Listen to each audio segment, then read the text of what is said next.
kind of banging drums about we'll accept cryptocurrency, we'll accept Bitcoin. We'll see how much that really comes to fruition and whether they're not out there mining or whatever they're doing. I think the evidence is strong that they're out there mining in Siberia. But, I think that long term, sure, the foreign countries and foreign sovereigns should be putting Bitcoin on their balance sheets. And this is the game theory. This is where it comes down to game theory and who they are. And if you're talking about the United States and worried about Bitcoin being a threat to the US dollar, it's not a threat to the dollar, it might just save it. The cryptocurrency market, particularly Bitcoin, has seen considerable changes recently. After dropping below 54,000 in early September, it rebounded 24% to more than 66,000 from September 9th and September 27. However, Middle East tensions forced a fall, returning the price to around 60,000. The price rose past 61,000 on Friday and reached 63,000 over the weekend, aided by a post-correction rally since the adjustment felt exaggerated. Financial analysts James Lavish and Lepard recently discussed Bitcoin's importance in the larger economic landscape with podcaster Natalie Brunell. They examined the imminent collapse of the US dollar, the benefits of Bitcoin, its ability to save individuals and nations, and its political consequences. James Lavish stated that removing Russian assets and treasuries was monumentally stupid, warning other countries that if they disagreed, the US would take their assets. This reduced demand for US bonds and long-term treasuries, pushing countries to shift to gold and BRICS currencies. Lavish proposed Bitcoin as an alternative, citing Russia's interest in accepting cryptocurrency. One of the issues that we've seen over the past few years of decreasing demand internationally for U.S. bonds, and especially long-term treasuries, is that we did something monumentally stupid, like monumentally dumb, when we seized and froze and seized Russian assets and treasuries. That signaled to the world that if you're not a direct ally of the United States and you do something we don't agree with, we may just take your toys away from you. We literally take your money from you. Mm-hmm. And so that just signaled to the world to be careful about owning and trusting the government, U.S. government, and long-term treasuries. It was so monumentally stupid that might have been the biggest mistake that this administration has done. We weaponized the dollar. Yeah. Weaponized the treasury and the dollar. Yeah, it was so dumb, and it's going to be painful. So that's one reason that these sovereigns have turned to gold and have turned to, and BRICS in my opinion isn't trying to start their own currency. They're just trying to figure a way out of having to own US treasuries in order to make energy deals and to have cross-border trade. How can we do that? Well, one of the long-term solutions, gold is not a great solution for that. Gold-backed currencies is not a great solution to that, because it's very difficult for them to determine how much gold you actually had. Can you see President Xi and Putin allowing their operatives to go into their vaults to count up their gold and to test it to make sure? No, of course that's not going to happen. So what could they do that's different? Well, they could do it with Bitcoin. And, we've heard Russia kind of banging drums about we'll accept cryptocurrency, we'll accept Bitcoin. We'll see how much that really comes to fruition and whether they're not out there mining or whatever they're doing. I think the evidence is strong that they're out there mining in Siberia. But, I think that long term, sure, the foreign countries and foreign sovereigns should be putting Bitcoin on their balance sheets. And this is the game theory. This is where it comes down to game theory and who they are. And if you're talking about the United States and worried about Bitcoin being a threat to the US dollar, it's not a threat to the dollar, it might just save it. And that's the whole point. I agree with all that, but to address your issue of what they could do to mess us up, look, Roosevelt grabbed the gold in 33, devalued the dollar by 70%, overnight, and, used that as a way to start to get out of the Depression. This is existential for them. I mean, I could very easily see the, Save the American Dollar Act, which, says that if you own gold or Bitcoin, you got to report what you own, and that the taxes on owning those are now 75 or 80%. And, and even so far as, this is why I think it's okay to buy an ETF if you don't worry about this risk. But for me personally, other than my IRAs, which I can't buy Bitcoin any other way, I think self-sovereignty is so important because, just as some countries in the past have said, well, our currency is shit, we're going to grab all the gold mines and refill our coffers, it would be very easy for the United States government to pass a law saying, you know what, let's just cash out everybody who's got a Bitcoin ETF, we'll send them dollars, and that Bitcoin will now belong to the government, right? And just and that, so you don't. Oh, and by the way, you can be sure that the day after that happened, Bitcoin would go up 1,000%. Yeah. So, right. It really does go to not your keys, not your coins, right? And do I underestimate what these people do? Absolutely not.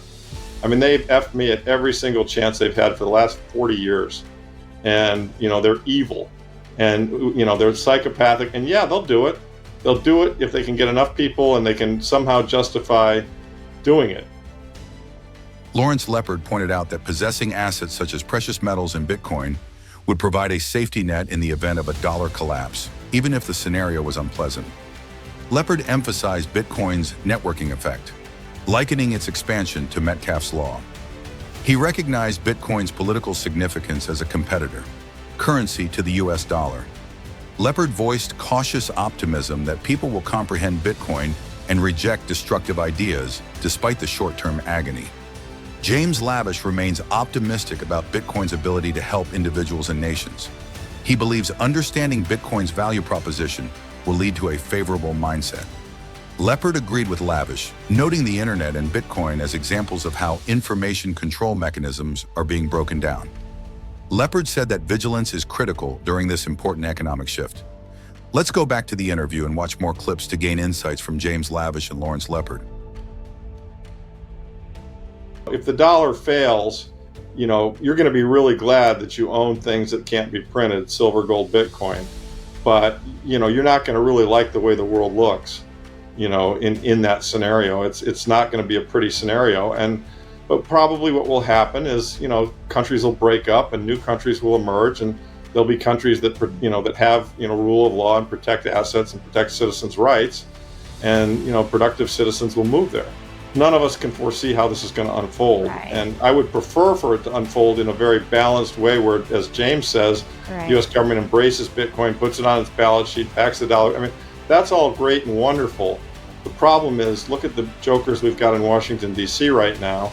What are the odds of that happening? It's going to take some really enlightened leadership. It's based on networking and, Metcalfe's law, how a network grows, the value grows geometrically. It's a perfect comparable. The difference is that Apple was providing a service, and this is providing a competing currency to the U.S., to the currency that the corrupt federal government has as their tool for subjugating the world and making the Nancy Pelosi's of the world rich. And so, so there's a political angle to it. But look, if we can get enough people to understand this, and if we can get young voters to reject, the socialism and the Marxism and the stupid ideas that are being put forth by the left, then, there's a chance that, we could become Galt's Gulch. I say that, cautiously optimistic that's what'll happen. I don't want to go down the bad path, but I don't think ignoring the bad path is a realistic assessment of the risks. Ultimately, I'm an optimist on all of this, and I do believe, Natalie, that Bitcoin's going to save us, and it's going to save us personally. It's going to save the nation. The path to that, there may be some pain in between. There likely will be, but I'm an optimist, and that's why we started this hedge fund. That's why we've got the Bitcoin Opportunity Fund, because we believe in Bitcoin and the ecosystem, and we're investing in it. I've essentially dedicated my career to, not essentially, I have dedicated my career to it now. That's how strongly I believe in it. It'd be easier to just go on Wall Street and go do some private equity or make a bunch of money, in the fiat system, because it rewards people for, kind of brainless behavior. But this is this is taking personal risk, and it's something that the further down the rabbit hole you go, the more you research it, the further you get away from the people who are around you. And so what you're feeling likely, Natalie, is that, am I crazy? Have I lost my mind that I really do believe in this? Am I just brainwashed with this Bitcoin thing? Or am I really seeing something that people around me just are not seeing? And I believe you are. And so ultimately, I'm an optimist on all of it, because, everybody who does their research on Bitcoin and truly does understand it, in my experience, comes across that chasm and says, oh my God, how did I not see this before? Yeah, I would echo James's thoughts. I mean, I obviously painted the black, scenario just because I want people to be, eyes wide open and fully protect themselves. I too am very much an optimist. I mean, the technology is going to save us. I mean, the technology of the internet is breaking down the information control structure that the powers that be have had. And we finally got people like yourself and Joe Rogan and Tucker and, I mean, many others who, are challenging the mainstream narrative. And that's enormously powerful and is going to topple that narrative. And then, if you take that to the next step, this is money, with the same set of characteristics: distributed, free, fair, etc. And I think these two things are going to save humanity. I would just suggest, though, that between here and there, keep your eyes wide open. James Lavish believes foreign countries should include Bitcoin on their balance sheets, presenting it as a game theory decision that may save the U.S. currency. Meanwhile, historical data demonstrates a negative relationship between Bitcoin and the US dollar index, particularly over the medium to long term. The dollar index weakened following the US presidential elections, boosting Bitcoin's price. This pattern remained consistent in 2012, 2016, and 2020. The forthcoming US elections on November 5th, as well as the subsequent Bitcoin halving, may have an impact on market sentiment. Asian markets, especially China's monetary policies, have a huge impact.